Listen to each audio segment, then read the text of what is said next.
Le sexe avec le PN. Bonjour à toutes et tous, j'espère que vous allez bien. Pour celles et ceux qui ne me connaissent pas, j'ai créé ma chaîne Ici on se dit tout pour partager avec vous les expériences auprès des pervers narcissiques que j'ai côtoyés pendant des années. Mon souhait est de vous aider à comprendre leurs mécanismes et de vous aider à vous en sortir. Si vous n'êtes pas encore abonné à ma chaîne, je vous invite à le faire maintenant et à activer la cloche de notification pour ne rien rater.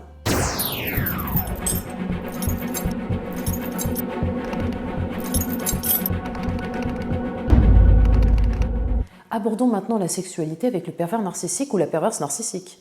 C'est avant tout la force du PN qui séduit sa proie en utilisant le sexe. Grâce à cela, celui-ci fait sa victime et l'emprisonne dans ses multiples jeux pervers jusqu'à pousser sa proie très loin. Il va pousser ses limites autant que possible jusqu'à la contraindre. La sexualité du PN est celle d'un performeur, vous l'aurez compris. Sa sexualité est basée sur la performance, puisque le PN a besoin qu'on l'idéalise, et il fait tout pour que sa proie en devienne accro. Comme si vous aviez besoin d'une drogue et ne pouviez plus vous en passer. Vous découvrez à ses côtés des aspects de votre sexualité que vous ne connaissiez pas, et qui étaient encore inconnus. Les amis, le PN adore que vous lui disiez qu'il est unique, qu'avec elle ou lui, c'est l'extase, exquis, et que votre sexualité à ses côtés est un immense plaisir. Mais sachez bien que si il ou elle vous fait jouir, c'est uniquement pour sa propre satisfaction personnelle. Son narcissisme qu'il a besoin de nourrir, ou encore son ego qu'il souhaite gonfler à mort. Une de ses premières phrases, et là, je parle de la perverse narcissique que j'ai côtoyée pendant 10 ans. Donc une de ses premières remarques au sujet de la phase de séduction était « Tu m'ensorcelles, je t'aime et te désire ». À ce moment-là, nous étions en pleine phase de séduction. Cette phase où le PN vous hypnotise, vous chamboule et vous retourne le cerveau de telle sorte à ce que vous ne parveniez plus à vous détacher de ce qu'il induit chez vous. Puis, avec le PN, c'est tout de suite, quand ça lui prend. Il ne faut pas vaciller et être au garde à vous, le satisfaire sur le champ. J'ai le souvenir qu'au début de la relation, j'étais sans cesse sollicitée.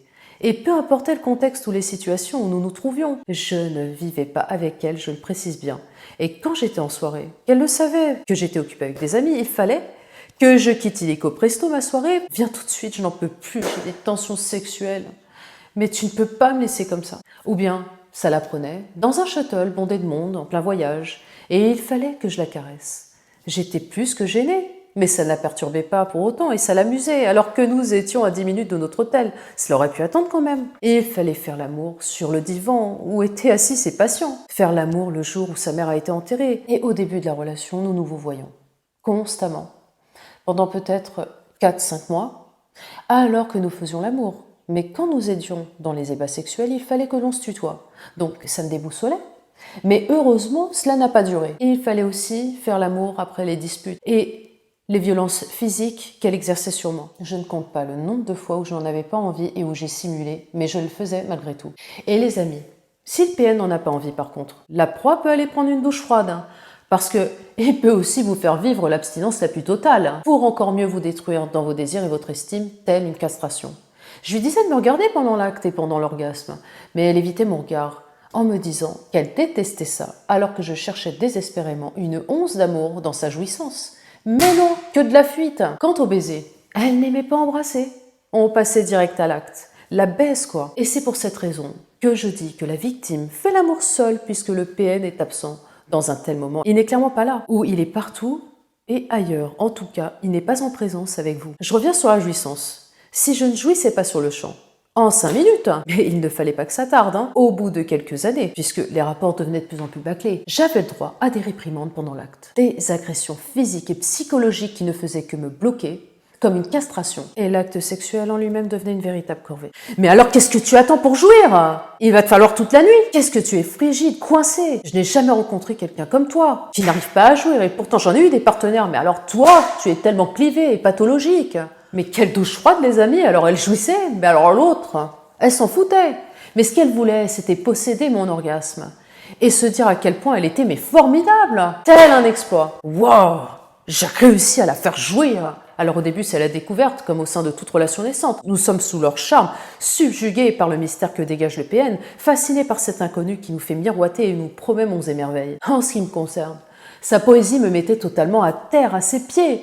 Elle me renversait, m'enivrait, m'excitait au plus haut point comme personne d'autre encore. J'en oubliais tout le reste. Je flânais et je planais complètement. Et vous les amis, quels étaient vos ressentis? Parce qu'avec un ou une perverse narcissique, c'est vraiment très intense au départ, c'est une passion sexuelle en fait. Mais cela ne dure qu'un temps nécessaire pour que le PN, qui nous tient comme ça, et dont on ne peut plus se passer même en subissant le pire et en ne se respectant plus du tout. Donc après la phase du conte de fées, le PN nous entraîne dans un conte de fées hardcore où il n'est plus question de faire l'amour, mais de baiser. Pardonnez-moi pour l'utilisation de ce mot, mais c'est clairement ce qui se passe. Au départ, les nuits sont courtes, très courtes. Nous sommes dans un tourbillon sensuel absolument délicieux. Puis, tic-tac, le compte à rebours démarre dans l'esprit tordu du PN, qui nous fait basculer vers son côté obscur et les rapports se font beaucoup plus brefs et sont surtout moins satisfaisants pour sa victime, ne pensant qu'à lui et prenant l'autre pour sa chose, sa potiche, sa poupée gonflable, son sextoy, sur lequel il va s'acharner pour en jouir. D'ailleurs, petite question les amis, avez-vous déjà eu peur de votre PN pendant l'acte?